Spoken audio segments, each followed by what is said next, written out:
G'day and welcome. My name's Mark Wadey and welcome to this video, especially to the mothers of teenage boys, where we've got a webinar series coming up in a couple of weeks that is really helping mothers and their teenage boys sort their shift out without nagging, without fighting, without losing sleep.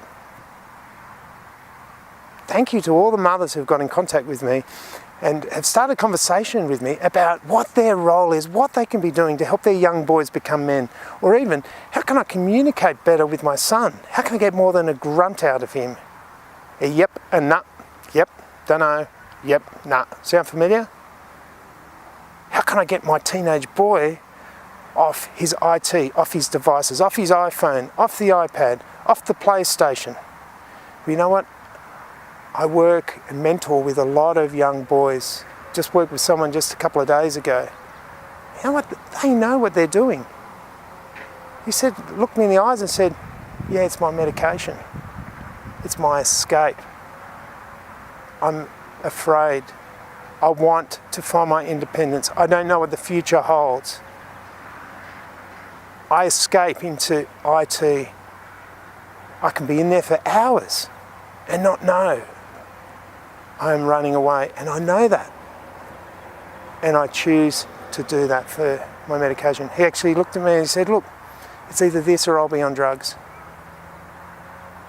And examining what was going on for him, looking at his mother, his father have not shown him and taken him from the boy and helping him shift into becoming a man. And that's where I'm stepping in and helping out. But I can help you raise awareness and take actions to help this happen. That's what we're going to look at in this webinar series.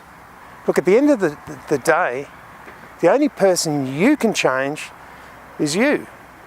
And the only person you should try and change is you. When you're living with a teenage boy, soon to be a man, he's the only person that can change his life. And helping him find his way to manhood is an incredible step where he'll make different choices. He'll learn to nourish his gifts and his talents. He'll learn to live with purpose and make choices from himself, to stand and understand his emotions and how to deal with them. Yeah, he'll make mistakes and he'll suffer the consequences, but he'll start to shift differently about how he's thinking about his life and how he wants that to look. So as a mother, we're going to help you set that up. And more importantly, how we're going to set up your life as your son moves into being a man and he'll be gone. So what are you going to do?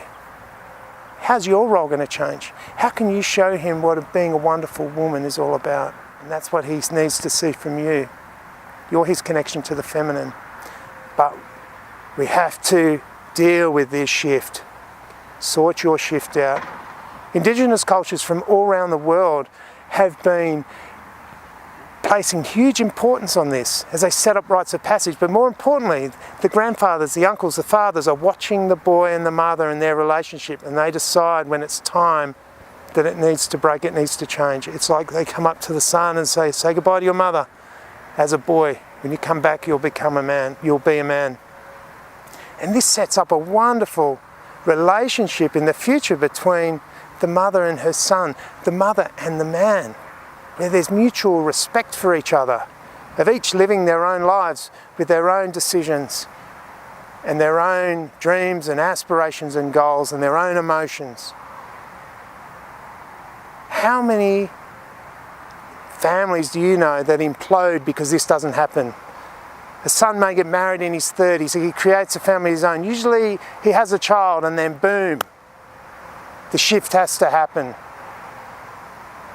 The grandparents are ostracized. They don't get to see the grandchildren, or they move away to a different city, a different country, and just have this sporadic communication. Not a wonderful relationship. And that's what I'm offering to help you set up by sorting your shift out.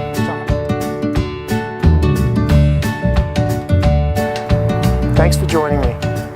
Good luck.